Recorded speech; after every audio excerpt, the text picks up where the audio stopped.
Okay students, now let's do the numerical based on the connected motion. The one very basic question is, here the statement is the body of mass 10 kg is placed on a horizontal table. So let us draw this.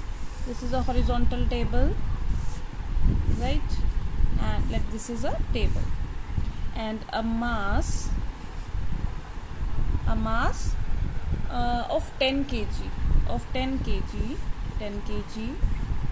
let I write it as m1 is equal to 10 kg, is placed on smooth horizontal table. It is connected to a string which passes over a frictionless pulley, right?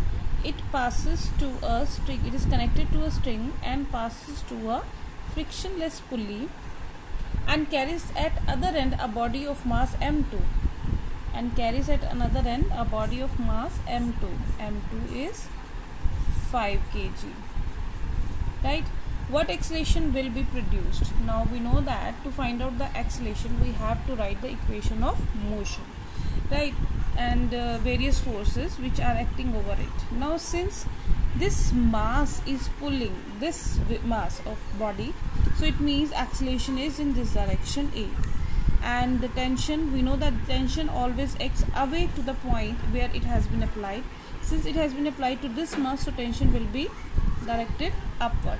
Since here the mass is here, we have to apply tension away from this body, so tension T is in this direction, right? Now while writing the various forces to this point, we will write, since it is going downward, so we will write m2g minus T is equal to m2a. And for this equation, since the body is same and there is not another force acting over it, so acceleration produced in this box will be the acceleration produced this one. So in that case, since there is no other force, so it means this T is equal to m1a, right? So if we add these two, we'll get m2g is equal to m1 plus m2 into a, or we get A is equal to m2g divided by m1 plus m2. Now what is m2? m2 is 5 kg, so 5 into 9.8 you can put the value upon 5 plus 10 is 15. So we can solve it and find the value of acceleration from here. Now to find out T tension, the value of acceleration from this can be put in this equation and we can easily get the value of tension. Here one shortcut method is there to find out the acceleration.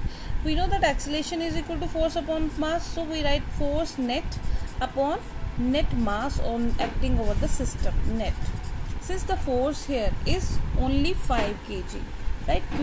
Because due to this force only the acceleration occur in this weight and in this mass also, so force net is 5 kg, 5 Newton, right? So 5g, and total mass is m2 plus m1. This is m2 plus m1. Again you can see here the same expression occurs, so we can get the value of acceleration by this shortcut method also. So this is how we can get the value of tension as well as acceleration to find in a connected motion.